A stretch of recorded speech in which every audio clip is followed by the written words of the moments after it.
Vishnahel died. Then she didn't. Then her family's god showed up looking like a fairy on vacation and dropped the worst news ever. You died because you were too responsible. Be trashier.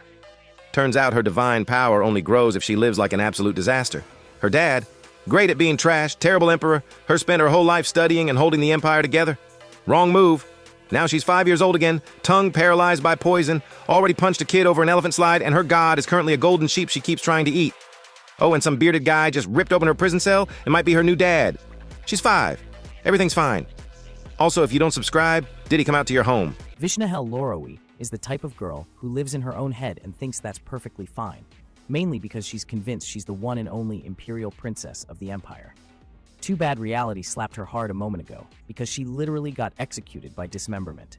Yeah, the classic tie each limb to a bull special, like some cursed festival attraction. But for some reason, she opens her eyes and she's back in prison alive, breathing, and waiting for the same doom, like someone hit rewind on her suffering. She starts thinking, did she really return to the moment before the execution? And if so, then the guy in the red ceremonial robe is about to walk in any second to drag her out again. In her head, she counts 3, 2, 1, and right on cue, the gate swings open. He tells her it's time. She flips out, refuses on the spot, and scrambles around the cell like a cornered squirrel. If this really is the past, then her luck must have taken a vacation, because other people who regress get at least a week or a year to breathe. She respawns right at the checkpoint of misery. She bites the iron bars, clings for dear life, but the man still manages to tie her up. She's yelling that she's not doing the dismemberment thing again after already going through it once. Lying there with her arms and legs bound, she squeezes her eyes shut and calls on the ancestor god of Cazelnu. She shifts to the side and grips the rope, thinking that even though that so-called ancestor hasn't shown up for worship in forever, if he shows up now and saves her, she'll devote her life to him, preferably with all her limbs attached. God Cazelnu, the ancestral deity of the House of Cazelnu, shows up out of nowhere dressed in a ridiculous fairy costume. He stares at her with a smug grin and asks if he's the one she was calling for, even claiming her as his descendant. The moment Vishnahel sees him, she doesn't hesitate. She drives her fist straight into his cheek. Her fury is so intense that even tied-up limbs can't hold her back. She keeps swinging, demanding how a so-called house deity could sit idle while his only legitimate heir was dragged through humiliation. The god immediately regrets revealing himself and begs her to wait. He raises his hands in surrender and says he just wants her to listen. She allows it and forces him to sit, saying she's fair enough to give him a chance, though it feels like handing candy to a toddler. He clears his throat and claims there's something worse at hand, that a major disaster has already struck, and both of them are in serious danger. That only enrages her further. She leaps at the table to attack him again, shouting that the disaster started the day her father took the throne, and he didn't appear even when that tyrant rampaged and died. He panics and tries to explain that it's not the situation she thinks, and that his divine power has weakened. She freezes for a moment, stunned, and demands what he means. He admits that the more miserable his descendant lives, the higher the divine rank of their deity becomes. She's disgusted and furious, shoving him as she calls that logic garbage. Her expression alone promises another beating, so he trembles and begs her to calm down, saying he'll explain it properly. Pointing to himself like the protagonist of his own story, he says that for the family's divine rank and the deity's strength to rise, the descendants must live the same kind of suffering he once did. Cazelnu warns her that if a descendant fails to live the way he once did, the deity's rank collapses and the family crumbles with it. Then he suddenly bellows like a priest delivering judgment, summarizing everything in one line. She was supposed to live recklessly like him, but she didn't, and that's why things turned out this way. Lorowi just stares at him, jaw hanging. She can't believe what she heard. So the trashier one lives, the higher the deity's rank rises? That means she has been doing life completely wrong. She thinks back on her past and wonders if he even knows how hard she worked. It's not like she wanted to live properly. She had to, because of her biological father, the man who rampaged and died. He was the worst emperor in the 500 years of the Cazelnu dynasty. Everyone called him a puppet emperor by default. He handed out government posts to anyone who paid enough, made decisions so senseless a 6-year-old wouldn't dare, kept 28 official mistresses with an alarming number of illegitimate children, and couldn't comprehend what a toddler could. If he'd at least built decent connections, maybe something could have been salvaged, but he failed even at that. Corruption spread like wildfire. Still, his subordinates loved it. They could do whatever they wanted, take whatever they wanted, and no one stopped them. In the end, that stain on the 500-year dynasty met the guillotine in the capital square, and she truly believed he deserved it. She thought justice had finally come, until a certain Grand Duke appeared. In her memory, that same Duke had her executed by dismemberment too. If it had been poison or a swift beheading, maybe it would have been bearable. She was the one trying to hold the collapsing nation together, even a little. Yet the Duke declared that while the Emperor fell into disgrace, his rightful heir did nothing, and for such insolence she would be torn apart by bulls. That judgment became the root of her despair. Now, staring at the god, she snaps and demands who he thinks he's calling useless. She shouts that if she'd really done nothing, the imperial treasury would have dried up ages ago. She knows that she lives a life of injustice, because while other children played outside, she rolled on the ground to master the self-defense. And she worked in her father's place, hooked up to the glucose injection, only to be humiliated by some worthless people like you who came out of nowhere and take her place like he was the king of the nation, and to be torn apart by dismemberment. She questioned herself, thinking if it was really because she didn't live recklessly. Looking at her giving herself off, the Lord asked her to pull herself together, but she is so frustrated thinking that she lived her life in vain. She turns her face towards him, questioning him if he wants her to pull herself together when she is already dead. Then suddenly he shouts, telling her that he said something grave has happened. His words make her lose control as she shouts at him, questioning what he means by grave. What could be even worse than the death of the last legitimate heir? She holds him by his collar, but as she is about to strangle him to death, she hears something, realizing that this is the sound of a clock. Taking this chance to speak, Cazelnu tells her that it is right because to save her life, he borrowed a bit of divine power. She looks at him in confusion. He tells her that while turning back time, he ran short on divine power, so he borrowed some from someone else, and it is something Lorowe must repay. Even doing something good puts his life in danger, because she shouts at him, questioning him about what on earth he did, adding that he's just a good-for-nothing punk with only a decent face. He tells her that, anyway, he will send her back in time so she can gather their family's divine power and repay it. She's still angry, asking him what nonsense is that, when suddenly she feels a sharp wave of energy falling on her, and before the blonde god leaves, he tells her that if she doesn't want to be dismembered again for defaulting on her debt, she must repay the divine power by the time she returns to today after regressing, calling her a fool. She shouts at him in anger, questioning who he's calling a fool, and questions if it isn't that, because the house deity himself is a fool, that the heir is also called a fool? He smiles, telling her that she is right, which makes her even angrier, questioning him about what he is even saying. He asked her to control her anger, mentioning that she will soon regress 16 years to the past, and during those 16 years, she should restore as much divine power as possible. Lorowe stares at him, stunned, and asks why he's sending her 16 years into the past, or if that number even means anything. Cazelnu suddenly starts singing and says it's because youth blooms at 18. She just blinks at him, realizing that while he may be the deity of their house, anywhere else he'd be a complete embarrassment. Then he drops another bomb. He says things got a bit tangled, so she'll have to die one more time before the regression. Her eyes nearly pop out. Is she going to be dismembered again? She tries to convince herself that it can't be true. This isn't some buy one get one free death deal, and surely he can't be so incompetent as to let his own descendant die twice. But the next moment, she's back on the ground of an arena, surrounded by a crowd waiting for her execution.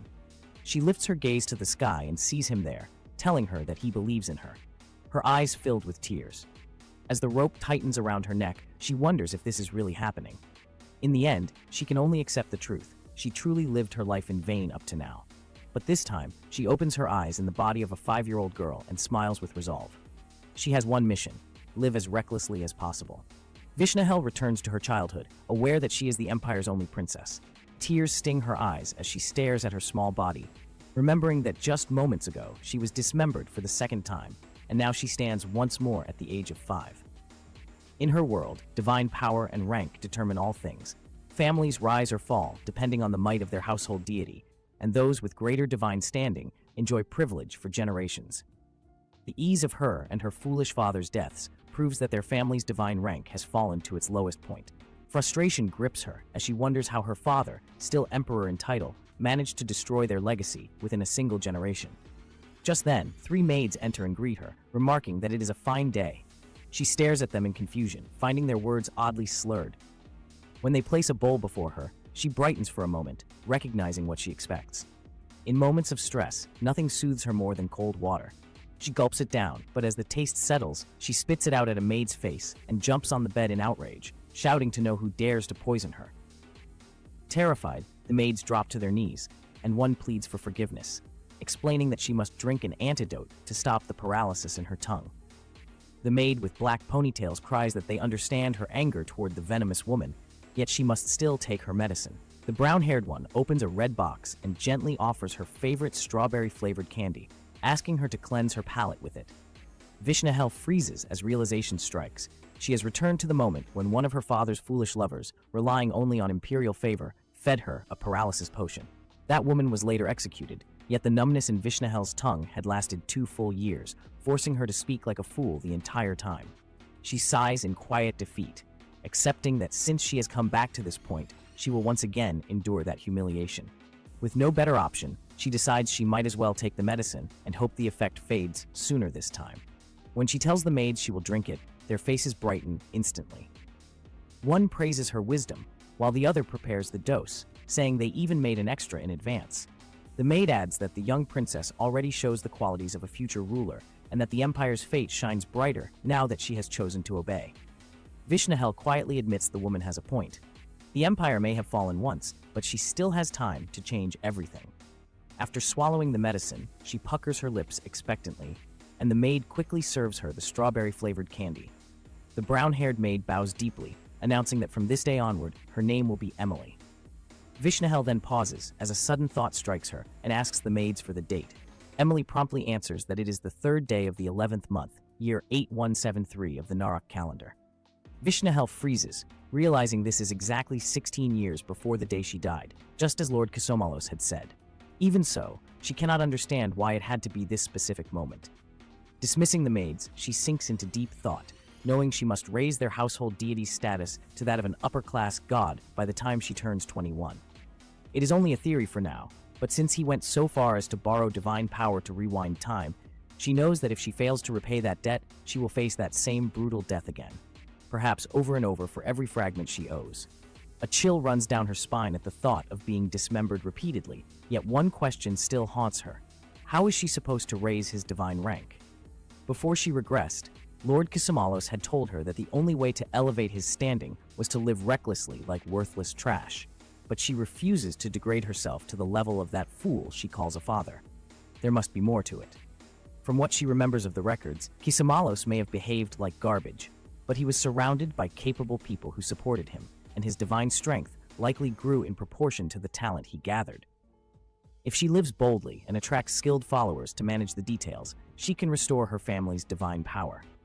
With that resolve, she lies back on the bed, determination burning in her eyes, then leaps to her feet, deciding her first move will be to march to the royal regent's office and dismiss every tutor she has. Vishnahel storms down the hall with a trail of panicked maids scrambling behind her, fury burning in every step. If she is going to live recklessly, then education is pointless. Her tutors can go straight out the window, along with etiquette, dignity, and anything else that reeks of effort. From now on, she intends to grow wild and wander wherever she pleases.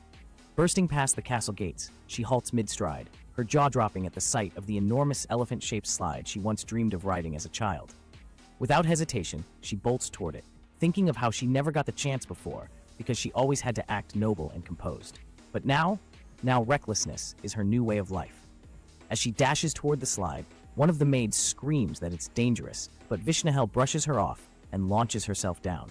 She shoots to the bottom, crashes into the ground, and somehow sticks the landing, face flushed with exhilaration.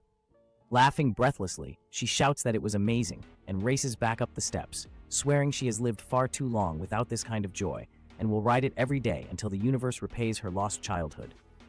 Just then, a boy below yells for her to get down, roaring that his father, the Emperor, bought the slide for him, so she's doomed. He is none other than Trinity, one of the Emperor's illegitimate sons. She mocks him in her half-paralyzed voice, only to bite her tongue mid-insult, silently begging the heavens for the day she no longer sounds like a drunk squirrel.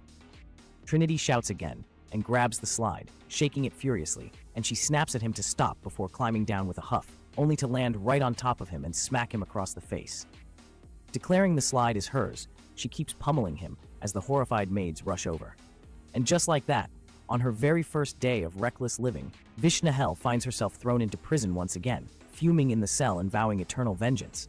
While elsewhere, a man trying to read in peace hears a distant child's furious scream shatter the calm like a brick through glass.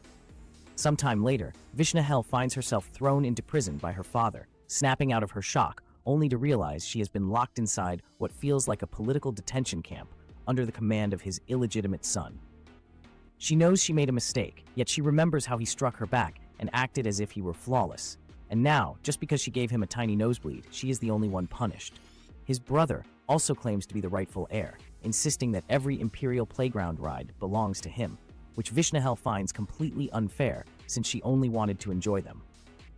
Furious, she yells for justice until a guard rattles the cage bars and warns that if she keeps shouting, the Emperor will lose his temper for real. She remains irritated, convinced her father is already a fool, and nothing he does can make things worse. Instead of stopping, she begins singing loudly, shouting her hatred for the prison and demanding release again and again, until a sharp crack splits the air. Turning around, she sees a hole forming in the wall and freezes, briefly wondering if her voice somehow caused it. Peering through, she finds a stranger on the other side who sighs that she is unbearably noisy and says this is no place for a child, asking why she has been locked up. She proudly answers that she hit someone. When he asks who, she declares with confidence that, as the legitimate heir, she beat up the Emperor's son. The man smirks the moment he realizes she is the princess. Sitting down calmly, she tells him that since he knows her status, he should treat her with respect. But he can hardly understand her garbled words, her tongue trembling as she speaks. Annoyed at how foolish she must look, Vishnahel assumes the man dares to act as her equal and snaps that he deserves divine punishment. He quickly pleads for her calm, admitting he was the rude one and asking her forgiveness. She agrees to overlook it this time, and when he asks why she attacked the prince, she explains that she was simply strolling around when she saw an elephant slide and decided to play on it. Then the boy arrived and claimed it was his, but as far as she is concerned, everything within the empire belongs to her, the true successor. The man falls silent for a moment, lost in thought, as he wonders how disastrous it would be for the empire if a brat like her brother ever became emperor. Vishnahel explodes instantly, demanding how he dares to speak that way, but he only asks calmly if she at least won the fight. She jumps to her feet, brimming with pride, and declares that of course she won. To her surprise, he grins and tells her that winning is all that matters anyway. Vishnahel finds herself oddly amused, realizing that for someone who looks like a common-born prisoner, he's unexpectedly easy to talk to. Then it clicks. This isn't a place for petty thieves or drunks. The political prison camp only holds people from powerful families or noble bloodlines who oppose the emperor. Anyone else would have been executed, not confined. That means the man must have a significant background, even if his appearance is rough. Suddenly, the thought makes her laugh aloud. Since he's just another noble troublemaker, she can insult her father as much as she wants in front of him without caring in the least. Sprawled comfortably on the floor, she continues chatting with the prisoner until a guard appears to announce that His Majesty has summoned her. She sits up with a sigh, assuming her father has finally sobered from his drug-induced haze, then dusts off her clothes and orders the guards to move. When the prisoner asks if she's leaving already, she ignores him, thinking that the imperial heir obviously wasn't going to stay in prison forever. But halfway to the door, she stops, turns back, and commands the guard to wait, telling them to bring Himong along too. The prisoner is stunned, yet she has already decided that since they bonded through shared insults today, she might as well try to get him released. After all, she is a magnificent princess, or so she believes. As she heads toward her father's location, confusion stirs when she learns he has summoned her to the Empress's palace, a place abandoned for years. She pauses outside, remembering there has been no empress since her mother, the last one and eldest daughter of the Lorowi family, attempted a double suicide by setting herself on fire after losing patience with her father's idiocy. Only her mother died, leaving the emperor scarred across half his body. For 6 months, he couldn't bear the smell of roasted meat, and whether from trauma or madness, he never appointed another empress. For him to appear in that palace now could only mean he has given it to whichever mistress he's obsessed with. A scandal both illegal and shameless. The knight at the gate grants her entry, and Vishnahel storms inside with ruthless determination, thinking that the forefathers of their 500-year dynasty must be rolling in their graves because of her father's incompetence. The moment she steps in, she sees him standing there completely naked, with his mistress lounging on the bed behind him. He glares at her and demands where her greeting is, and she casually replies with a simple hello, ignoring the maids scrambling to force her to kneel. As she stares at him, she thinks bitterly that he's as petty as ever and wonders how someone so foolish can still dare call himself emperor. The emperor narrows his eyes and asks if she truly hit Trinity, and for the first time, Vishnahel realizes the brat actually has a name. He orders her to apologize to Trinity and his mother, but instead of obeying, she shoots back sharply, reminding him that her own mother burned to death. The words strike like a blade, and fury flashes across his face as he slaps her hard, growling that she is never to speak of that woman again. He repeats that he will forgive her only if she bows to the boy and the mistress, but Vishnahel remains defiant, asking mockingly if her mother somehow came back to life. Enraged beyond reason, he lifts her effortlessly by the arm, threatening her for daring to provoke him. But she only glares at him in silence, questioning if he has completely lost his mind. The mistress, lounging in bed, bursts into laughter at the absurd scene, her amusement igniting Vishnahel's fury further. Snapping, she tears herself free, grabs a wine glass, and hurls it to the floor, shards scattering across the marble. Seizing a candle, she points it toward her father and shouts that she is her mother reincarnated, daring him to see if she can burn him just as her mother tried to do. The emperor freezes, horrified, demanding if she has gone mad, and Vishnahel smirks, declaring that she has, and that she is done holding anything back. Roaring in anger, he orders the guards to seize her and throw her back into the cell. Once confined again, Vishnahel grinds her teeth, seething that he might as well imprison her in her own palace. From the other side, the prisoner calls out, asking if she is back already, and she sits down heavily, muttering that yes, she will be staying for a while, and that he needs to patch her up because her face hurts.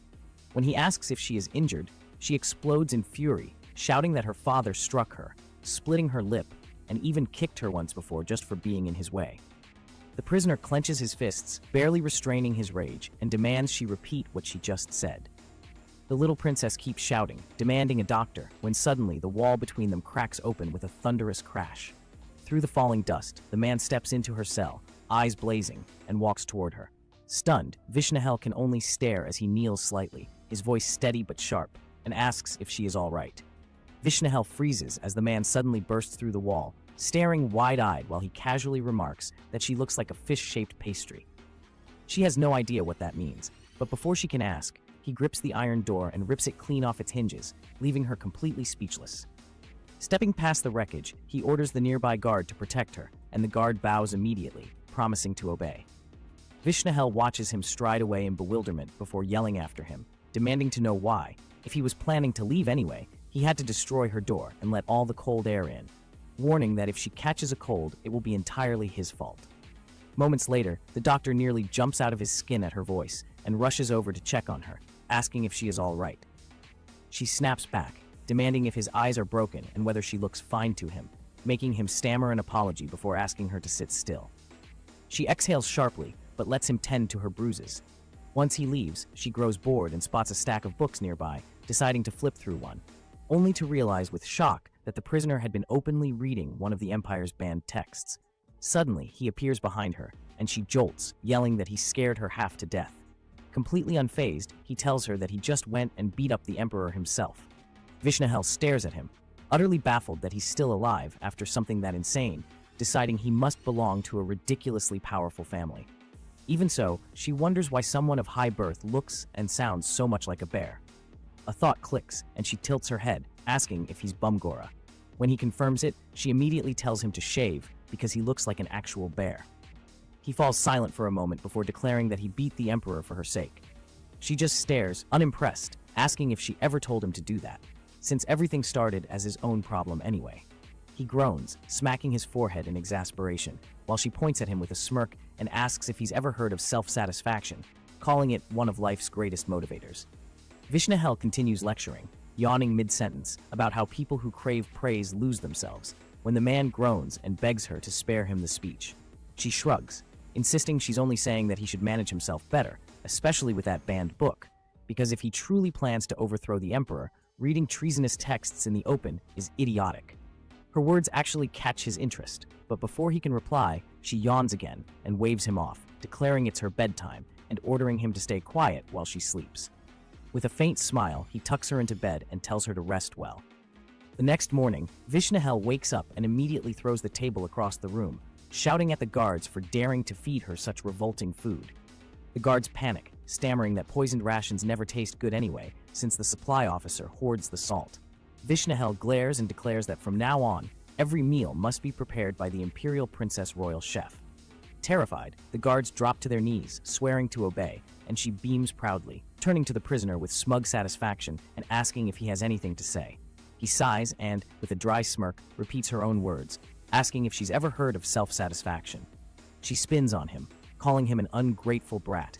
When the guards later bring his meal, she watches curiously, even offering him a strawberry from her portion. He thanks her politely, and she scoffs that it's purely for her own self-satisfaction. He chuckles, saying she truly can't let anything go, and she smirks, quoting her late aunt Lorowy, that an heir should never live with their head bowed. His expression shifts as he recognizes the phrase, and when she asks if he knows it, he nods, explaining that of course he does. His family conspired with his uncle to murder his parents. Vishnahel stares, stunned, and apologizes softly, saying she never imagined her aunt's line could be so ruthless. He shakes his head, explaining that they weren't ruthless at all. It was his parents' fault for seizing his uncle's lands. Still frowning, she listens as he continues, saying his uncle later sold him to the imperial family, coveting his inheritance, and sent him to the battlefield, hoping he'd die. He survived, and once he came of age, he wiped out his entire bloodline and came here to atone. Vishnahel studies him, realizing he truly does have a conscience, and judging by his thick beard, he's been imprisoned for quite some time. She wonders how someone so young can waste his life like this, never seeking joy or freedom. Suddenly, she calls him closer, holding out her hand and asking for his. When he places his large, rough hand in hers, she studies it silently before clearing her thoughts and declaring, by the authority of the true bloodline of Kisamalos, that she pardons his sins. Smiling, she tells him he may now live freely, that he need not remain here, and that he should shave, since his beard makes him look like a full-grown grizzly bear. He nods quietly, acknowledging her words, and she adds that, when they next meet, he had better show proper manners and asks if he understands. He smiles faintly and says he accepts her proposal, leaving her momentarily confused about what he means. Before she can ask, he suddenly leaps up, smashes through the prison door yet again, and disappears into the open air. The guards bow deeply as he passes, treating him with reverence, and within moments, he is gone.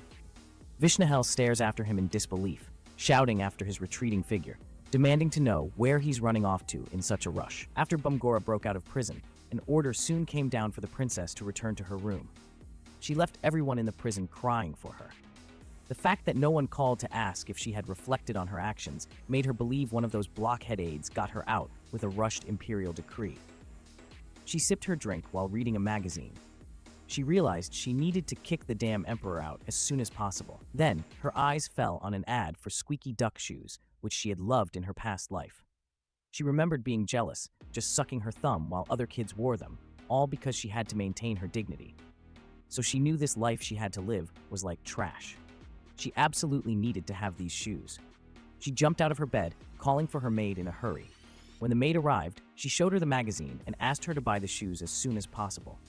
Emily, getting the order, rushed out at the speed of a train. She told the princess she would immediately fetch the item from the merchant who had just entered the palace. Vishnahel's face beamed with happiness. She wondered if she should try them on as soon as they arrived. But her happiness did not last long. Suddenly, a lady in a green gown burst open her door. Vishnahel turned towards her in confusion. The lady shouted at her. Vishnahel got down from her bed, addressing the lady as Aunt Cazelnu. This lady was Cazelnu Loroy, the current head of House Loroy. She was the late Empress's one and only younger sister, a loud person who screeched about dignity every time she opened her mouth. In her past life, she forbade anything that seemed undignified. She even tore up all the love letters that flew in over the wall, leaving Vishnahel to cry over them. On top of stopping her from ever having a secret romance, she had compared her to her mother when she was her age. She also forced her to learn embroidery and knitting, which were her mother's hobbies. The woman constantly interfered, always stepping in to limit the princess's influence within the imperial palace. Vishnahel stared in confusion, wondering why her aunt was not on the battlefield. A cold anger settled in her chest. This woman had not saved her from imprisonment. The mere thought of such failure ignited her fury. Her aunt's neglect had sealed her fate. She blamed this lady for her death, convinced she would have lived otherwise. Cazelnu approached with stern purpose, demanding to know what crime had led to her confinement. Her hand shot out, grasping Vishnahel's face and squeezing her cheeks. She demanded to know what had happened to her skin. Her features, she declared, matched her sister's beautiful face. Only her eyes were unlucky, she mused, as they resembled her father's. Vishnahel recoiled internally, labeling her aunt a creep for such an unnecessarily detailed inspection. Suddenly, Cazelnu whirled around, shouting at the maid. She demanded to know why no one had acted while the kingdom's legitimate heir was injured. They should have fetched a healing divine crystal at once, she scolded. Vishnahel stared in disbelief. Her aunt was demanding a mythically expensive item for a mere scratch. A divine crystal held crystallized divine power, created only by gods of lower rank or higher. A healing variant required the creating deity's authority to be mended. Even a lower god's crystal could reattach a freshly severed arm. A high god's healing crystal cost a fortune so vast that selling the entire prince's palace might not cover it. She shouted at her aunt, insisting she had no money for such an exorbitant thing. Cazelnu turned back, her expression dismissive. She would pay for it herself, she declared. They would use a healing divine crystal. Vishnahel bluntly called her aunt a beggar who had spent all her wealth on the war. She called her tacky, pointing out her old clothes, and told her to go get married already. The words made Cazelnu tremble with rage. As punishment, she launched a swift tickle attack. Vishnahel yelped, overwhelmed by the assault, but it was interrupted before it could truly begin. Just at that moment, Emily returns and presents an item to Her Highness, proudly holding up the squeaky duck shoes she intercepted from Trinity. Overwhelmed by their beauty, Vishnahel praises her maid for a job well done. Cazelnu stares in confusion at the shoes and demands to know what they are. Emily approaches and helps the princess put them on. Vishnahel jumps with a hooray, gasping in delight as each step produces a perfect duck sound. She hops joyfully around the room until interrupted by a small hump from her aunt. Turning, she sees Cazelnu, visibly overwhelmed by the princess's cuteness, yet struggling to maintain a stern composure as she reminds her that a legitimate heir should not behave so. Vishnahel stands proudly, asking if her aunt finds it cute, while Emily flushes red with embarrassment. Called forward by the princess, Emily immediately falls to her knees, apologizing profusely and claiming her amusement is a crime worthy of death. Vishnahel walks closer to the crying maid, raises a hand, and declares she shall personally administer the punishment. The others watch with beaming pride as Emily weeps with gratitude for Her Majesty's grace. Vishnahel then decrees that, as further repentance, Emily shall attend her bath. In happy obedience, Emily bows deeply, requesting more of the same punishment, but Vishnahel orders her not to enter during the bath itself. Watching her leave, Vishnahel muses that she hadn't realized before how unpleasant her aunt truly is. After her bath, Vishnahel sips banana milk, beaming with happiness at having rid herself of an annoying aunt and acquiring the latest shoes. This life now feels like paradise. As she hands the cup back to Emily, she freaks out, seeing her attendants beaten and bruised like overhandled water dumplings. Getting no answer from the cowed maids, she jumps onto her bed and shouts at Emily, demanding whether she seeks severe punishment. All fall to their knees as Emily, with a trembling voice, admits she tried to teach a lesson to some riffraff from the Empress's palace who were acting up. Vishnahel understands instantly. A mere concubine is posing as the real Empress, emboldening her handmaidens to pick fights with the princess's own ladies. Leaving this unchallenged threatens her position. Her eyes sparkle with resolve. She must put that woman in her place. She orders Emily to prepare everything at once. Meanwhile, on a hill outside the imperial palace, a man in sharp black shoes takes a confident step forward. A black-haired figure in a magnificent cape, followed by knights, looks down from the cliff, spotting the princess from afar with a determined gaze. He declares he is on his way to see the kid. The sun sets over the grand palace as a new plan begins to unfold. Vishnahel sits with her maids, vowing to wait before the emperor's palace until he wakes. Two elegantly dressed ladies arrive and ask if Her Highness summoned them.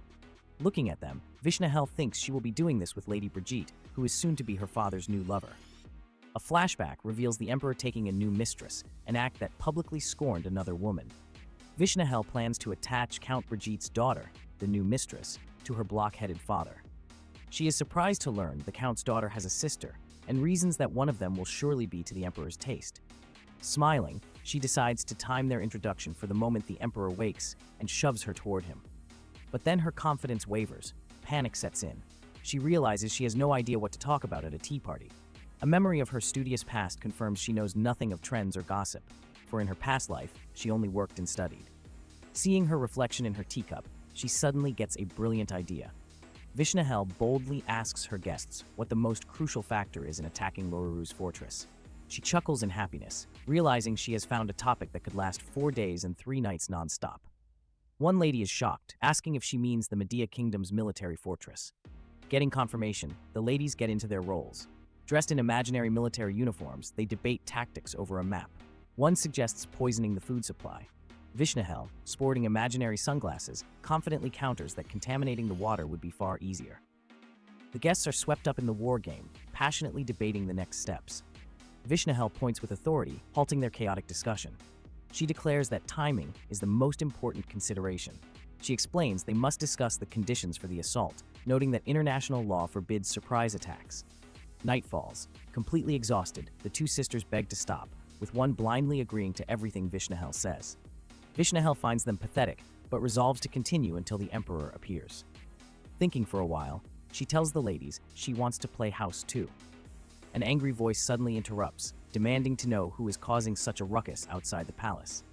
The blonde-haired Emperor appears, and Vishnahel mentally urges him to take his new mistresses away. The two women bow and apologize, begging His Majesty to quell his anger. The Emperor turns his back, complaining about the noise and threatening to make them pay for disturbing his rest. Nervously, the women agree to obey whatever command he gives. Changing his tone, the Emperor pulls both surprised women into his arms to hear their excuses. Vishnahel watches with disdain, then realizes with delight that he is taking both as his mistresses. Looking up at the sky, she concludes her father is worse than a dog. Time passes to celebrate Christmas. Vishnahel notices the once wretched woman's arrogance has subsided thanks to the new mistresses. She is pleased that the Brigitte sisters are keeping the Emperor in check better than expected. As Christmas approaches, she reflects on how much she hates the holiday. Christmas is the time when household gods bless their chosen successor according to their values. As the sole heir, Vishnahel is the designated successor, since divine power passes to the eldest. She laments that with her god's power gone, she will be paying off debts on her birthday instead of receiving gifts. Just as she is lost in thought, a lady bursts in shouting about an emergency. She picks the princess up in her arms. Vishnahel wonders what on earth is it this time. She wipes her thoughts, realizing the real issue is how this lady suddenly lifted the legitimate heir like a sack of potatoes. The lady hurriedly covers the princess in a blanket, asking her to keep quiet. Vishnahel looks at her in confusion, asking why she is doing all this. Her aunt is freaking out. Shouting, she mentions they need to be careful talking about some tiger tongue called Kiran. Vishnahel listens in confusion, realizing the name sounds familiar. Her eyes widen with curiosity as she peeks from her warm blanket cocoon. She wonders if this could be her aunt's Christmas surprise event. She thinks she really did not need to make it so extravagant. As her aunt runs further, Vishnahel freaks out, realizing the imperial palace has been infiltrated by a small elite force.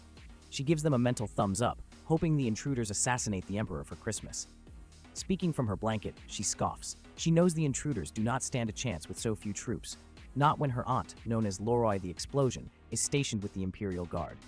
Just as her aunt is running, a man in a brown uniform stops her in a hurry. Cazelnu smirks. She asks the man if he dares to block her path, even knowing who she is. She praises his daring nature. The man, determined, stands firm in her path. He tells her she cannot leave this place because she will die. The lady glances at him in anger. She scoffs, stating that he will be the one to die.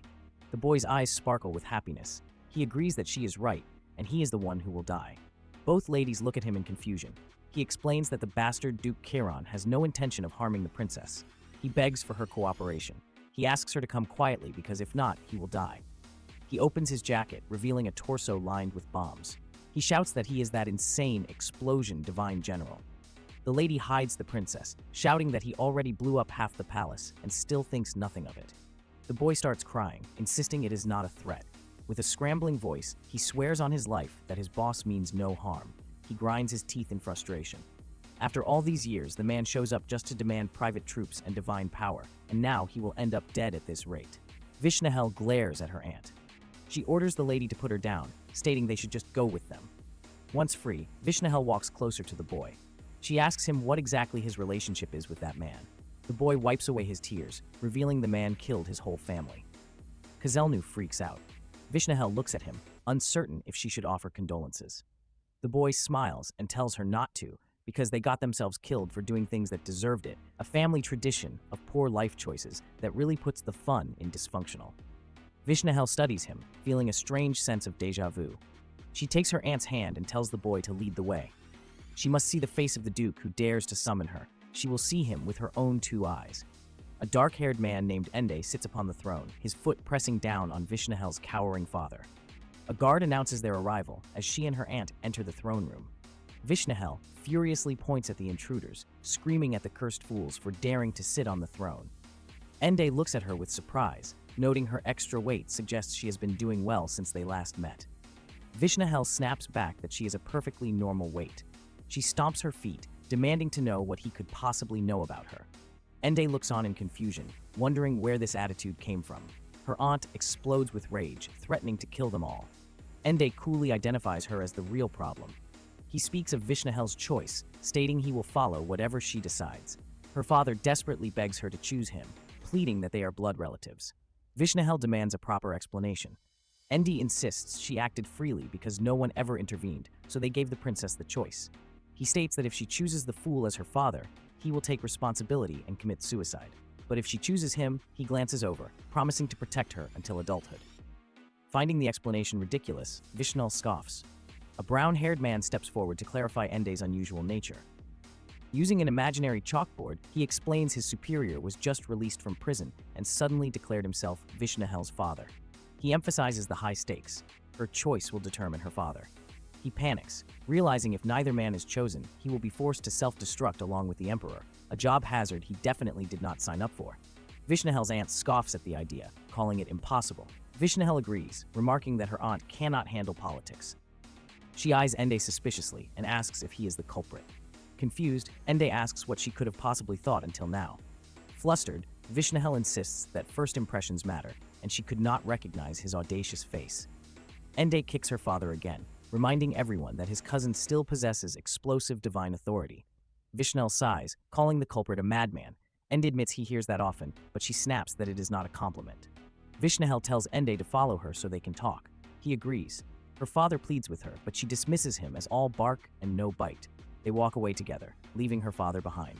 Vishnahel climbs onto a tiny ornamental throne and orders Ende to kneel. He complies. She sits proudly, looking down at the kneeling man. She asks him why he is doing this. He simply tells her to think about it. She suddenly throws a fit, screaming at him for saying he would die if she became involved. Calmly, Ende reveals he has returned after traveling 16 years back in time. Vishnahel is shocked. Still kneeling, he cynically asks if he truly expects the princess to believe such a story. Vishnahel narrows her eyes and suspiciously asks whether he also time-traveled. Ende smirks with confidence and replies that he knew things would turn out this way. Vishnahel quickly dismisses her own words as a slip of the tongue, explaining that her family's deity, Chiron, appeared in her dream. He mentioned it after helping Cazelnu try to turn back time. He fell from a mid-level god to a low level. Chiron looks like this after sharing some of his divine power, so Cazelnu, the one involved, could not possibly be fine. She looks at him in confusion, thinking if they were really that close to share the divine power, and even so, it is still someone else's family matter. She further realized that he even helped to the point of dropping to a low-level god. Vishnahel's eyes widen with sudden realization as she pieces together the truth. She explains Chiron's warning. If he is not restored within 16 years, someone else must bear his karma. Ende asks grimly if that burden will fall on the princess, remembering that his own fate is a da capo meaning. Vishnahel turns to face him, her expression resolute, and addresses him directly. With an unexpectedly cute look, she asks whether they might have met somewhere other than their prison. Ende thinks she is as perceptive as a ghost despite acting like a bear cub, only for Vishnahel to immediately retort that the line belongs to her.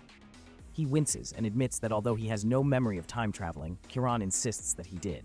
Before mentioning that because of his wrong judgment, Cazelnu's last legitimate heir suffered that execution.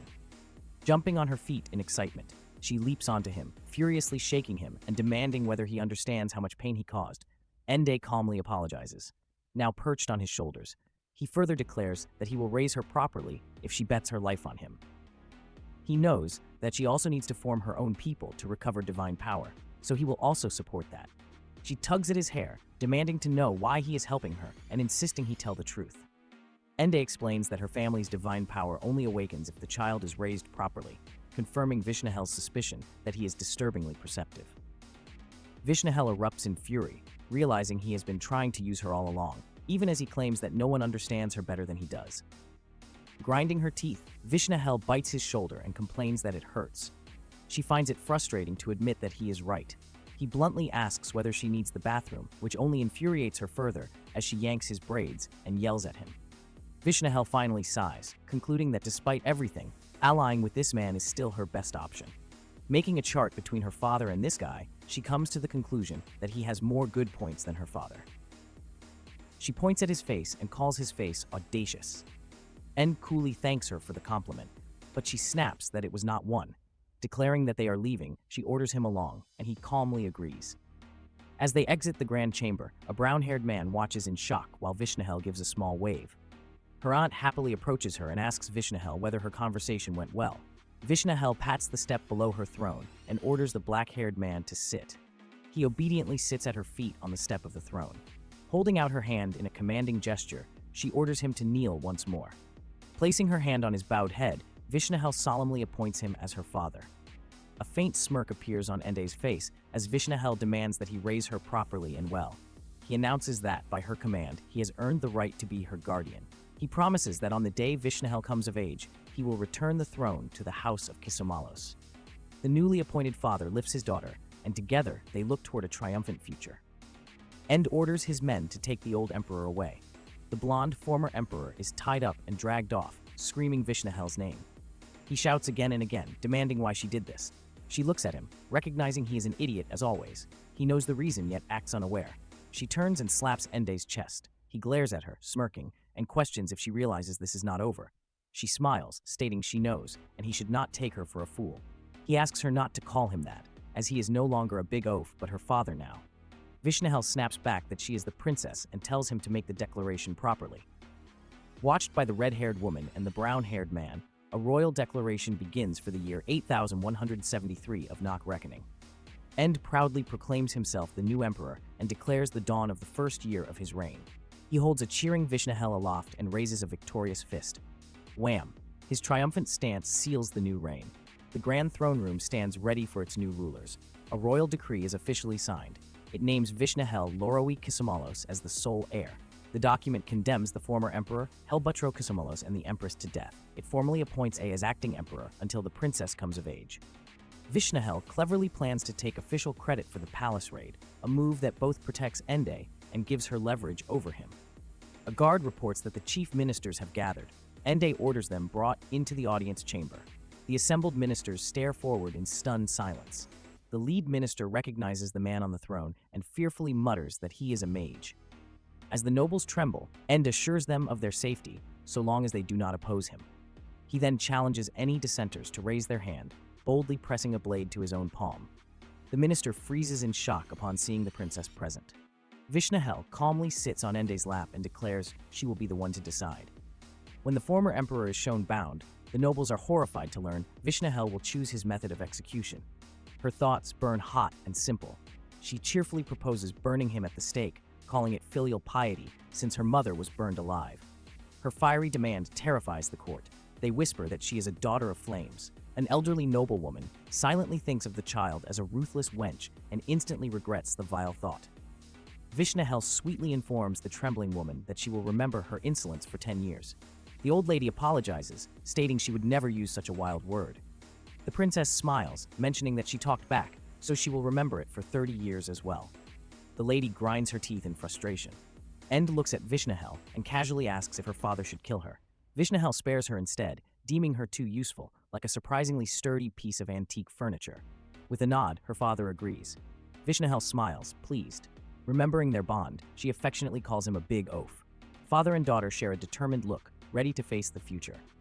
As Vishnahel sleeps, congratulatory voices in the air wake her.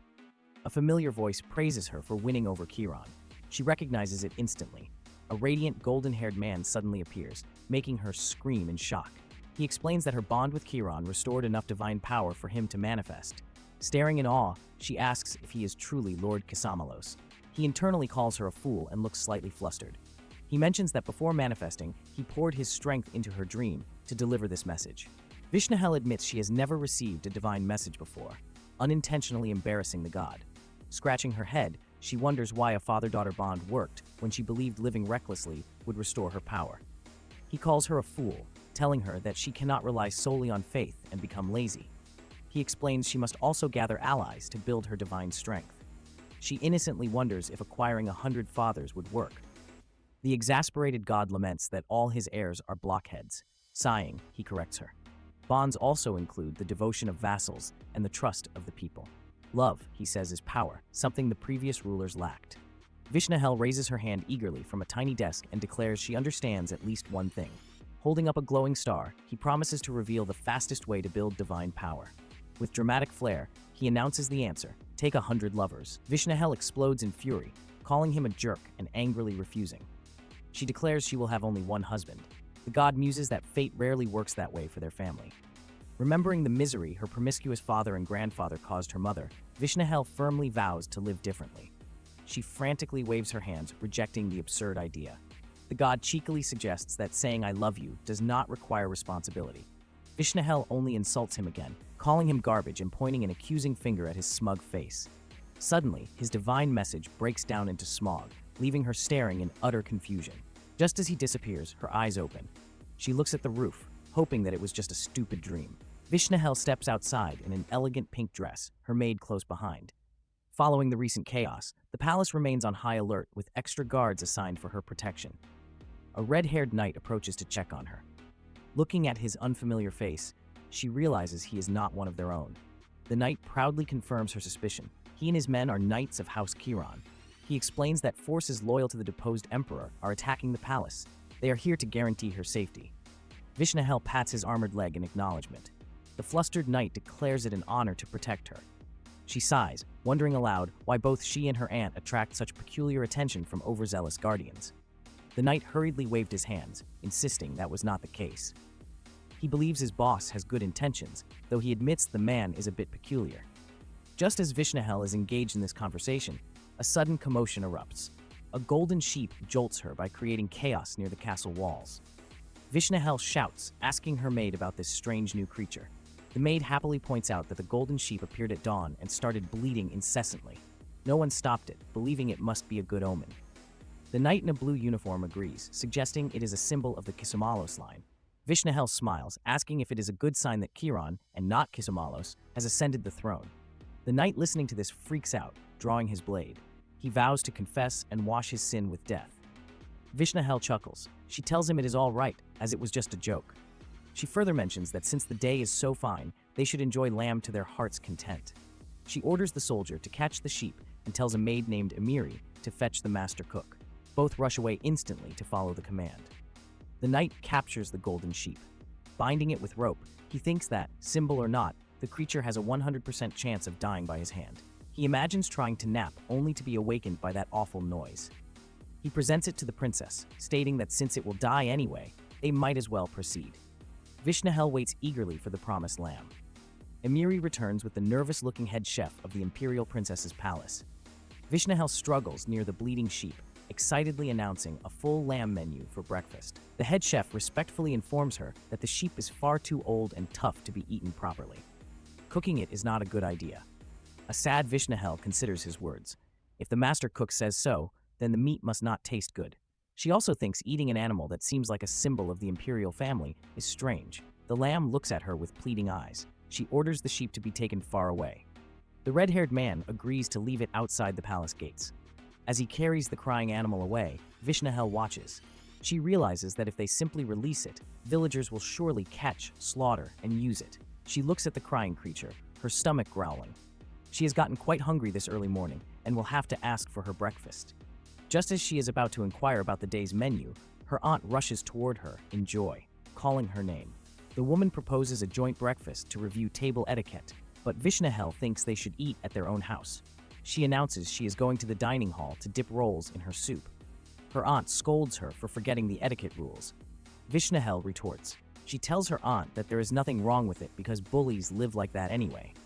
The red-haired woman insists Vishnahel is not a bully, comparing her unfavorably to her own perfectly mannered sister. Vishnahel cheekily suggests her aunt should go live with her mother in the imperial mausoleum. The aunt playfully smothers a struggling Vishnahel with 10 punishment kisses for the rude remark. Just as Vishnahel struggles with the cringeworthy behavior, a brown-haired man bursts into laughter. He announces an urgent message and a major problem from His Majesty Chiron. This prompts Vishnahel to wonder why he is laughing if it is a major problem. He explains his glee comes from seeing Ende's furious face as he demands to see the princess. The man reveals that a woman from the Empress's quarters failed in an attempt to attack Ende, showing her bound on the floor. Vishnahel is shocked to learn this news, thinking how the hell that happened. The boy tells her it happened while she was sleeping in the bedroom used by the ex-emperor. Vishnahel, still in her aunt's arms, sighs in disbelief. She realizes that using that place, the woman must have a stomach of steel. Vishnahel looks at both the laughing people. She realizes the lady must not know the palace's internal affairs and just use the room without realizing it. So it is her duty to go and give her some advice on life at court.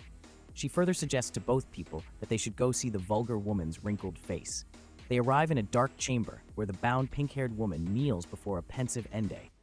Upon entering, Vishnahel and her aunt recoil from the strong smell of cigarettes. Ende looks at them. He puts the cigarette out. He asks the ladies how to punish the woman. Vishnahel looks at him, realizing his act is really bold, and she likes that. She further notices his bold appearance, wondering how someone can seem so naturally evil. She realizes the cigarette is not the important issue. A thought explains that while illegitimate children are to be killed, the woman herself should be returned to her family. Vishnahel senses something is off as she watches the captive. She ponders if the woman crossed a line while sleeping. Just as she is thinking about what to do, the pink-haired woman suddenly screams, "Impotent bastard!" This makes Vishnahel realize her assumption was wrong. The brown-haired man collapses in laughter, rolling on the ground and mockingly repeating the insult. Ende glares angrily, wondering how House Loroi raised a child who knows such a word. Her aunt, holding Vishnahel, frantically tries to deny responsibility. She admits she only said impotent 20 times in front of her. Vishnahel silently thanks her for the confession. The brown-haired man whispers to Vishnahel that Ende does not see people as people. This prompts her to wonder what species he is. The man is baffled by her question, asking if she means a chimpanzee or a panda. He gives a thumbs up, assuring her she will understand eventually. Vishnahel privately decides she does not want to. Vishnahel declares the woman can be a mistress, but never an empress, and any potential children must be eliminated. The pink-haired woman freaks out. She shouts her son's name, Tremuti. She desperately pleads his innocence, insisting she would never harbor thoughts of betrayal. The red-haired woman proposes castration as an alternative punishment. This horrifies the lady, who screams that it is the same as killing him. Vishnahel's aunt mentions it is not the same case because living is the most important thing for her son. Ende orders his guards to follow Vishnahel's decision and remove the woman. As she is dragged away, the woman continues to curse him. She curses all of House Cazelnu, leaving Vishnahel to wonder why she is only insulting them. The brown-haired man covers Vishnahel's ears. He comforts the quiet girl, telling her to ignore the bad words. The red-haired woman turns to address Ende, calling out to him. She admits she is starting to like him for listening to Vishnahel. She asks if he has a better side than she thought. He coldly states he was not trying to please House Loroi. The red-haired woman fumes at his tantrum. Ende walks away, giving no attention to her words. As he leaves, Vishnahel calmly tells her aunt to stop. She explains that Bumgora does not like Loroi. Her aunt is confused, not remembering any fight. Vishnahel realizes it must have happened during their ancestors' time. A sudden insight strikes her. She suspects her maternal grandmother was behind everything, but this confuses her, since the Loroi and Kiran families never had contact. A final vision leaves a single, burning question. It makes Vishnahel wonder why her grandmother wanted to eliminate Kiran. Ende leads them onto the balcony and tells Vishnahel and her aunt to sit for a meal. Screams echo from somewhere in the palace below. A notice confirms the execution of the pro-emperor faction remnants. Vishnahel stares into her soup, wondering if this man plans to eat breakfast while watching such a bloody scene. She questions if he truly has a stomach of iron. Holding a newspaper, Ende announces he is changing Vishnahel's tutor. The red-haired aunt furiously objects. Ende asserts his authority as the emperor and as Vishnahel's father. Vishnahel cringes in deep embarrassment, silently hoping her aunt will stop before she dies of shame. Ende mentions the former emperor's tutor, Chamberlain, was quite enthusiastic. He states the new teaching staff is already assembled, so classes can start tomorrow. Vishnahel drops her fork in shock. She recoils, realizing her new tutor is the old woman who oversees all the palace servants. She fumes that the old woman is a terrible teacher, but she cannot argue properly, because that woman is the one who messed up even raising her own father. While Ende assumes her protests are starting again, he announces her lessons will now include imperial studies, economics, and philosophy. The aunt argues that Vishnahel cannot even read properly yet. Ende challenges this claim. He traps her by asking how she could have read Martin's Republican dialogue, then smirks. He states that her reading that book is all the proof he needs. Vishnahel panics. She realizes she cannot slack off anymore and must study diligently under the strict new tutor. She will not be able to live her life as the carefree jerk she wants to be. Deciding on a new tactic, she winks internally and resolves to pretend to be dumb. As Ende prepares to leave, he tells her there is no need to act stupid. Since the assembly is done, he will take his leave. Vishnahel suddenly starts acting like a child. She begs her daddy to catch a butterfly for her. Her act continues until an annoyed Ende grabs her, demanding she listen. He bans her aunt Laroe from the princess's palace for a week, leaving the woman stunned. He turns his back, ordering the girl to attend the classes. Vishnahel throws a full tantrum. She clings to his leg, screaming that she hates studying. Ende majestically announces his first day as emperor while she continues her protest at his feet. He walks away as she collapses to the floor, still wailing about catching a butterfly. In the audience chamber, an official tries to give his report. Vishnahel continues her tantrum on the floor, yelling that she hates studying over his speech. A flustered official raises his voice, trying to be heard. Thrashing on the ground, Vishnahel screams for a butterfly, her cries echoing through the hall. Finally exhausted from her protest, she falls sound asleep. Vishnahel wakes with a start, coughing. She is confused to find herself back in her room and not the audience chamber. Stretching, she remembers falling asleep mid-protest and panics. Realizing the man never canceled her classes, she furiously punches her pillow. She blames the damned people for tiring her out and making her fall asleep. A voice calling "Princess" interrupts her frustration. She looks up in surprise. A red-haired man with a scar presents a gift from the emperor. It is a beautiful butterfly enclosed in a glass case. Vishnahel scoffs internally, thinking he is just trying to appease her with a gift after forcing her to study. Her eyes then widen in wonder as she looks closer. Inside the terrarium, a vibrant blue butterfly rests among delicate white roses. The man explains that the emperor caught it himself in the palace greenhouse. Vishnahel realizes with a shock that catching the butterfly was his personal business. Overcome with joy, she giggles uncontrollably, completely won over by the thoughtful gesture. As the man promises to report her delight, Vishnahel excitedly turns to her maid, Bonini. She eagerly orders another maid, Emiria, to bring colored paper and a pen. Lying on her bed, she carefully writes a thank you note. Her note thanks him for the butterfly, and then demands he cancel her classes. She hands the origami-adorned note to her maid for delivery. The maid suggests placing the beautiful butterfly gift near Vishnahel's bed. Vishnahel thinks it over, tapping her chin. She dismisses the idea, calling the butterfly gross up close and ordering it to be released later. Another maid with wavy reddish-brown hair watches her. Vishnahel announces to her maids that she is going to ride her bicycle. She excitedly receives a rubber duck. Her maids express quiet relief that she is finally acting her age. The ladies look at her, realizing this child never had time for fun, always studying.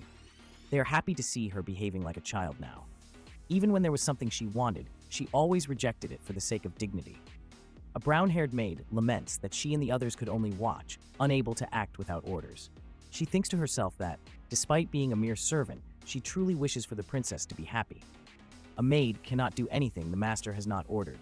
She further recalls that after losing the Empress, Vishnahel also had to endure that incident as a crying toddler.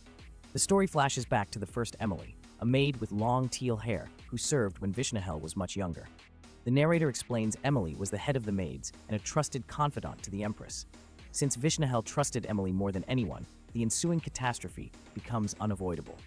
While accompanying the Empress, Emily unfortunately attracts the unwanted attention of the Emperor. After Her Majesty's death, the Emperor invites Emily to his bedchamber. When she refuses, he has her severely beaten. Emily's wounds eventually become infected. As she passes away, a young Vishnahel watches her body being carried out. The devastating shock hits the young princess with overwhelming force. She wails uncontrollably for Emily, running a high fever for 2 days while a maid tries to comfort her. The reddish-brown-haired maid holds the crying princess, calling out to Her Highness. When Vishnahel finally wakes, the maid informs her that Emily's funeral is over. Vishnahel weakly asks for her. Confused, she then asks who Emily is, having completely forgotten her existence due to the trauma. From that day forward, the princess began calling every maid in her palace Emily. Back in the present, a smiling Vishnahel rides her bicycle while a brown-haired maid watches over her. She carelessly bumps into a servant and yells at him, prompting her maid to worry about her increasingly coarse language. The brown-haired maid clenches her fist, vowing that the Emily squad will serve the princess with even greater devotion. The maids are shown training furiously, throwing gratitude punches into a fountain for Her Highness. Enveloped in a dark aura, they declare their absolute loyalty. An observer notes the palace's odd new prestige. The intimidating Emily squad surrounds a terrified official, demanding luxury goods from the treasury. She quickly caves. The maids strike a dynamic pose, declaring they will become the greatest corps of ladies in waiting for their princess.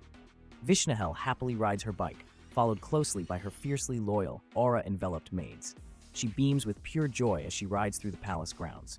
Taking a break, she eagerly chugs from a water bottle and splashes water on her face, declaring it the best feeling after working up a sweat. A maid and a male attendant clap enthusiastically, praising how magnificently Her Highness drinks cold water. Vishnahel puffs out her chest, thinking she loves being a princess because of all such privileges. She further addresses the day as fulfilling. An old woman suddenly appears behind her, startling her as she asks if she enjoyed herself. Vishnahel screams in terror. The old woman calmly chides her for being discourteous. Vishnahel realizes it is the monstrous old headmaid. She frantically pedals away, fearing she will be forced to study if caught. The headmaid coolly orders her attendants to seize the fleeing princess. Two men capture her. Vishnahel protests that she is the rightful heir, but they insist she must attend her lessons. She continues to struggle and scream insults at the wrinkled old hag as she is carried away for her academic assessment. The headmaid laughs heartily, unfazed by the insults, and noting that wrinkles are natural at her age. Held firmly by the attendants, a terrified Vishnahel can only stare at the insane, terrifying monster of a headmaid. She suddenly finds herself in the study room, wondering how she was dragged inside. As Vishnahel continues to scream and ride her tricycle in protest, the headmaid calmly tells her it is not all bad news. She holds up a test paper, offering an exemption from all classes if Vishnahel scores a perfect 100. Vishnahel immediately stops her tantrum. She asks when the test begins, surprising the headmaid with her sudden cooperation. The headmaid explains the 1-hour multiple-choice test format. Vishnahel confidently agrees. She smirks, thinking that questions designed for 5-year-olds are laughable since she has already mastered the royal curriculum. Seeing questions about calculus and dialects, she scoffs, believing the test will be ridiculously easy. After just 30 minutes, Vishnahel slams her completed test down, surprising the headmaid. She proudly presents her paper, beaming with absolute certainty. As the headmaid begins grading, Vishnahel mentally taunts the old woman, anticipating her regret. She happily dances with a maid, telling her to sound the trumpet, for she will be playing all day tomorrow. Vishnahel laughs gleefully as the old woman looks on, understanding the situation. The old woman muses that the lesson was strange, but can now proceed as planned. Vishnahel points triumphantly, declaring victory over her. The woman smiles, promising to return tomorrow to serve Her Highness. When Vishnahel celebrates her perfect score, the woman reminds her that only a score of 100 would exempt her from lessons. She reveals the test was out of 101 points, and Vishnahel scored a perfect 101. Realizing she has been tricked, Vishnahel angrily declares the exam invalid. The woman cackles, mocking her for falling into the same trap as her ancestor. Vishnahel throws a tantrum, demanding the woman's head, but the woman laughs, protected by the emperor. As the Grand Palace is shown, Vishnahel's screams of hating her studies echo. The next morning, the scene shifts to the princess's palace. Vishnahel and a black-haired maid with a large pack stand ready to leave. Stepping outside, Vishnahel decides to treat every day as a field trip. A sudden bleat makes her stop in her tracks. A giant golden sheep appears, leaving the maid speechless. The sheep stares forward menacingly, its eyes glowing a furious red. Vishnahel panics, wondering how the annoying sheep got in again. A golden sheep cries out, making a terrible racket. Vishnahel frantically tries to silence the bleating animal, fearing it will wake everyone. She watches in disbelief as the golden sheep balances perfectly on a large ball. The trick reminds her of a palace clown she once watched with a maid. The sheep performs its act flawlessly, and Vishnahel begrudgingly admits it must have been practiced. Deciding to ignore it, she tells her maid, Emiwi, they should leave, which shocks the performing sheep. The sheep tumbles off the ball and charges after them. It latches onto Vishnahel's leg, earning a furious threat that she will eat it. The crazy sheep brat cries dramatically while clinging to her dress. Vishnahel and Emiwi flee as the persistent sheep gives chase. Safely away from the chaos, they enjoy a drink under a tree. Vishnahel smiles brightly, ready to head down for lunch after her break. A palace-wide announcement suddenly blares, warning that Lady Cazelnu is about to deploy the billion explosion. A red megaphone voice urges all personnel to brace for the blast and stay away from the gates. Two men coolly put on protective sunglasses to watch the show. Wearing similar glasses, Vishnahel wonders why her aunt is using a skill usually reserved for the battlefield. She suggests her aunt has taken a liking to Ende. Vishnahel cheerfully offers to explain the current political situation. She explains that since the former emperor's ousting, traitors have been emerging. Their leader is Zephyros, one of the Empire's 3 great powers. The Zephyros faction is fiercely loyal to the Cazelnu's imperial bloodline, so they refuse to accept Ende, a man with no connection to the throne. Their plan was to depose Ende and install Vishnahel as the rightful heir. By firing the billion explosion, her aunt is sending a message. It is a political statement that she, the princess's guardian, has sided with Chiron. It also reflects Ende's will, showing he does not need the princess's influence to protect the castle. The evacuation is a mere formality. The blast is just for show. Vishnahel explains that for her aunt, taking a liking to someone is also a powerful threat. Back at their picnic, Vishnahel and Emwe sit in thoughtful silence. Lying on their blanket with goggles on, they anticipate the explosion. A massive glowing projectile streaks down from the sky toward the palace. The palace gate is blown away in a spectacular fiery explosion. Vishnahel calls the explosion a great spectacle, while her maid praises Lady Loroy's amazing power. Sipping her drink, Vishnahel muses that since Bumgora is the emperor now, they can figure things out themselves. A man with a mustache and sunglasses smirks, confident the blast will silence the vicious bastards of the Zephyros faction. Vishnahel worries the neutral factions are now the bigger problem, scornfully calling the neutral nobles chameleons who wait to side with the eventual winner. As they relax, Vishnahel and Emwe are startled by the bleating of a nearby golden sheep. The panting sheep appears, making Vishnahel wonder if it followed them all the way there. She sighs and tells a weary Emwe they are moving to another tree. They quickly pack up their picnic as the golden sheep cries out, trying to get their attention. Vishnahel beams with a mischievous, triumphant smile as the sheep and its faint spirit form cry dramatically, heartbroken at being ignored. It was none other than Kisomalos crying out, wondering if his descendant really cannot recognize him. The second day of skipping lessons begins with Vishnahel happily carrying a bucket of dessert. She imagines devouring her treats so messily that it would make her aunt scream in horror. Planning to find a maid to share some ice cream, she stops short as someone blocks her path. A smiling, pink-haired man stands before her, holding a large box of supplies. Vishnahel's eyes widened in shocked recognition. She points, identifying him as Marshmallow, her old prison buddy and a corrupt minister's brother. He laughs gratefully and formally introduces himself as Tarquinius Krishna. Vishnahel dismisses his name and orders him to change it to Marshmallow immediately, an order he meekly accepts. She asks how he escaped prison. He explains that Lord Ende granted a special pardon to several political prisoners. Noticing his box, she asks about it, and he explains it is for his new job. An elderly woman named Risto appears with a sinister laugh, announcing that he has been appointed to oversee Vishnahel's lessons, much to her horror. Vishnahel looks devastated, lamenting the tragedy of meeting a former comrade turned enemy. Yelling, "Wait," she turns and tries to flee down the hall.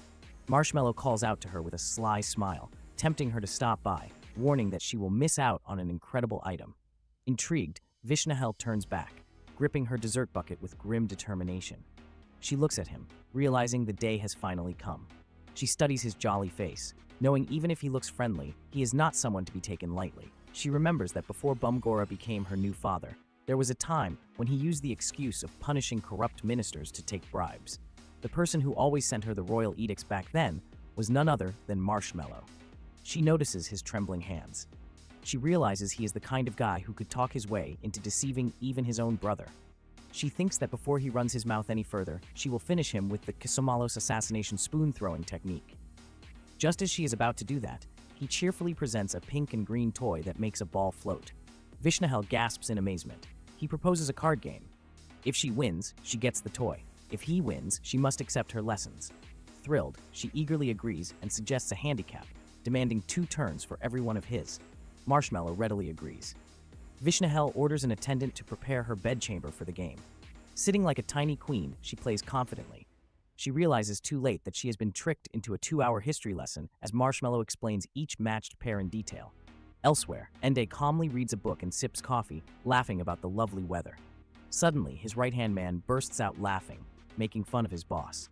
He tells Ende that if it keeps passing out like that, the princess may truly get upset. Ende looks at him in anger, realizing he is a rotten bastard. He suddenly slaps his book closed, asking Vishnahel if she picked up that delinquent attitude from Loroy again. The girl glares at him. She says it was from him. Ende disagrees, telling her he only showed it once back then, so common sense says it is Loroi. Ende further notices her behavior. He realizes the late empress used to smoke a pipe. He tells the child it is not a good thing, so she should not learn it. Vishnahel tells him he should agree with that as well. He gets angry, mentioning that he is an adult, so it is fine. Vishnahel activates her old man mode, saying that as an adult, he should know better about it. The man, angry at her behavior, asks her to put all of that behind them. He asks what reason she had to see him. Vishnahel, thinking of an idea, says that both of them are father and daughter, so she does not think she needs a reason to meet him. Later, Vishnahel demands that Ende cancel her lessons, but he turns to leave. She yells for him to wait. She declares she does not want to be emperor, half joking that she will ruin the country first. Ende calmly considers her words, as Vishnahel explains that an obsession with expansion leads to an empire's collapse. Ende notes that a nomadic people once fell for the same mistake. Recalling her military meeting with the Brigitte sisters, he subtly suggests adding military studies to Vishnahel's lessons. Furious at his trickery, she slams her teacup and yells. Ende calmly announces he has free time and will spend it having fun with her. He suggests playing house. This leaves Vishnahel irritated and unsure. She fumes as Ende does as he pleases, then clenches her fist as a plan forms. She remembers a brown-haired boy named Choco who seemed close to Ende. She decides to make Ende regret the idea. Vishnahel assigns the roles. Bumgora will be the mother and Choco will be the daughter. Though surprised, Choco reluctantly agrees. A maid announces the playhouse is ready. Vishnahel excitedly runs ahead. She kicks open the door, shouting like an angry husband. She intends to reenact a scandalous noble play. Ende immediately shuts it down. He states that husband and wife are equals. When Vishnahel challenges him, Ende's expression darkens. He orders her to sit while he is still being polite. Vishnahel realizes her intimidation has failed. He further mentions that he is not her servant, so he would not come to greet her. Vishnahel freaks out, realizing this is not what she imagined. She comes down and sits on the table, mentioning she will earn money. Ende disagrees. He tells her he can earn money also, from hiring servants to paying taxes, all to ensure she can live comfortably upon her return. He has done all of that. Vishnahel nervously says the house feels cold. Ende replies that if she wants unconditional love, she should get a dog or live with her parents. Vishnahel snaps back that he should get a dog instead of chasing her. Ende remarks that marriage is just a contract. Vishnahel declares they should break up. Choco draws his sword, boldly claiming he will take Vishnahel instead. Ende grabs him. The situation explodes as Choco accuses him of interfering with true love. Weapons are drawn, and the play turns dangerously real. Terrified, Vishnahel pleads for them to stop, fearing they might actually die. She begins to cry. The head maid suddenly appears, furious and demanding an explanation. Vishnahel runs to her for comfort. The head maid scolds Ende, saying his failure to recognize his immense power has plagued him since childhood. Vishnahel senses a long, complicated history between the adults. The lady turns toward Ende. Putting Vishnahel down, she shouts at him, asking if he did something stupid again after reading that useless book. Vishnahel looks at the lady, asking what she means. The boy calls the lady his grandma, telling her it is a misunderstanding and that the book is written by a credible author. The lady gets frustrated, telling him he is just uttering nonsense. Vishnahel tries to hold the lady from behind, asking what she is hiding and what the relationship is between them. The grandma scoffs, telling her it is nothing. The lady further asks if Ende discussed the coronation schedule with the princess. Getting a no, she is shocked, asking if he went out of his way to make time just to meet the princess. Looking at him, the lady freaks out, realizing she should have killed them, which makes Ende stand up. He tells her she should not say something like this and that it is rude. The lady asks if he is going to kill her. He mentions he is not, because the princess asks him not to. The other guy starts rolling on the ground, bursting out in laughter. He mentions he knew His Majesty was a man who knew how to listen. Ende points at the lady, telling her he has grown up and become an adult. Vishnahel is confused. No matter how she looks at them, it seems like they met before, but she still wonders about the relationship. The lady gives up the fight, mentioning there is something more important to discuss. She says the special envoy delegation from Astia, scheduled to arrive this year, is coming. She further states that to receive the delegation the day after tomorrow, they must send Halbert this afternoon, and His Majesty's coronation ceremony must be held tomorrow. The head maid insists Vishnahel must attend to legitimize the new ruler. Vishnahel refuses, declaring children should stay out of politics. The head maid smirks and introduces the legendary young hero Hisparan. He was born to a commoner mother. He did not receive the Astiage's surname nor royal family recognition. At the tender age of 14, he went to the battlefield and took his first kill. Not content with suppressing the Eastern Rebellion at 15, he advanced east and expanded his territory. He was the hero who sacrificed his life on the battlefield at the tender age of 20, a blossoming youth. Vishnahel is instantly captivated and idolizes him. She excitedly asks the lady if he is really coming. When the headmaid insults him, Vishnahel erupts in defense. Realizing Hisparon would be 15 if she is 5, she swoons and begs to meet him, showering her grandmother with clumsy praise. The headmaid notes Vishnahel is bad at flattery and remarks that a ruler must know how to lie, which confuses her. Vishnahel throws a tantrum, refusing to be emperor, but the headmaid warns she will never meet Hisparon otherwise.